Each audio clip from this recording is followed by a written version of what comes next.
Nous sommes le 26 décembre 2024 et il y a très peu de vent en cette place Tianfu, la place centrale de Chengdu, pour voir se déployer le drapeau rouge dans ce ciel splendide.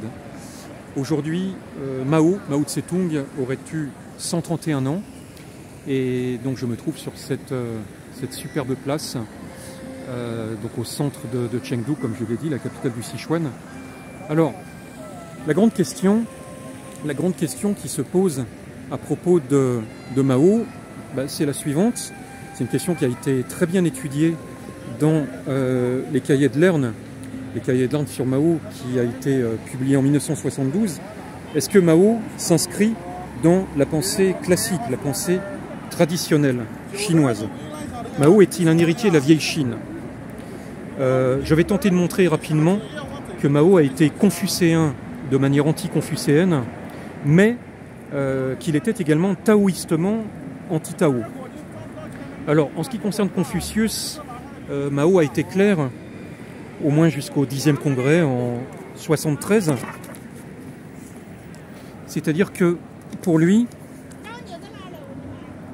Confucius a été un grand éducateur du peuple chinois. Confucius a été un grand éducateur du peuple chinois.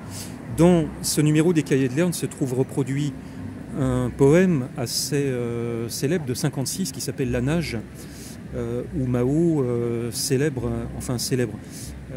fait une splendide métaphore sur sa fameuse traversée du Yangtze à la nage, une pratique de la nage qui s'inscrit d'ailleurs dans la grande tradition chinoise de la maîtrise des eaux, notamment par l'Auguste Yu le Grand. Notons au passage que c'est une tradition rigoureusement non sémite, puisque la tradition sémite nous dit que l'esprit planait au-dessus des eaux, tandis que la tradition chinoise, confucéenne, nous dit que l'esprit se meut dans l'onde. Nous avons là deux cosmogonies rigoureusement antagonistes.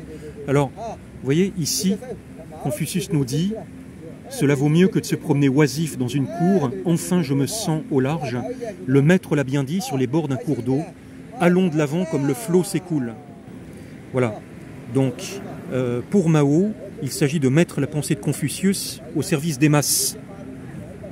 C'est exactement ce qu'il a fait, bien sûr, avec son petit livre rouge.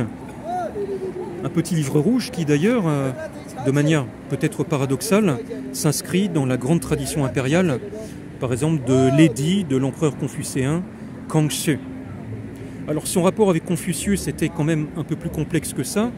Comme l'a écrit Étiamble qui promouvait un marxisto-confucianisme en disant que la vertu primait la technique et l'économie, aussi bien dans le marxisme bien senti que dans le confucianisme.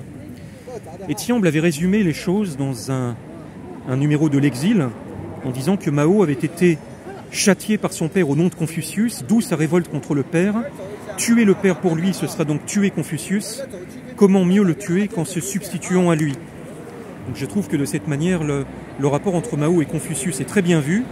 En réalité, Mao a toujours balancé entre le confucianisme de Kangxi et l'anti-confucianisme, ou si vous préférez, le légalisme de Qin Shi Huangdi. Et alors, en ce qui concerne le Tao c'est peut-être encore plus compliqué. On trouve dans un essai philosophique de 1937 qui s'appelle « De la contradiction », que l'on trouve dans cet ouvrage, on voit que son matérialisme dialectique, qui est à la fois anti-mécaniste et anti-idéaliste, lui fait proclamer que tout est mouvement, que tout mouvement est basé sur la contradiction, et que toute dualité contradictoire est interchangeable en termes de prédominance suivant le moment considéré. Ce qui relève d'une pensée, d'une sensibilité dialectique éminemment Tao. Mao a même écrit qu'il y a des époques où c'est le spirituel qui détermine le matériel. Quel autre penseur marxiste aurait pu écrire une telle phrase? Il aurait pu prévoir, je pense que Mao aurait pu prévoir dialectiquement que ce qu'il appelle la paix perpétuelle pour l'humanité dans le petit livre rouge, cette paix perpétuelle pour l'humanité ne pouvait pas être une fin définitive, comme le pensaient les maoïstes lambda, j'allais dire, mais que c'était au contraire l'avènement de l'ère d'une nouvelle contradiction primordiale. C'est ce qu'en un sens Abellio avait prophétisé en disant que les Chinois, lorsqu'ils arriveraient en Europe, eh bien, ce serait pour y chercher Dieu. Et c'est ainsi que Mao est grand.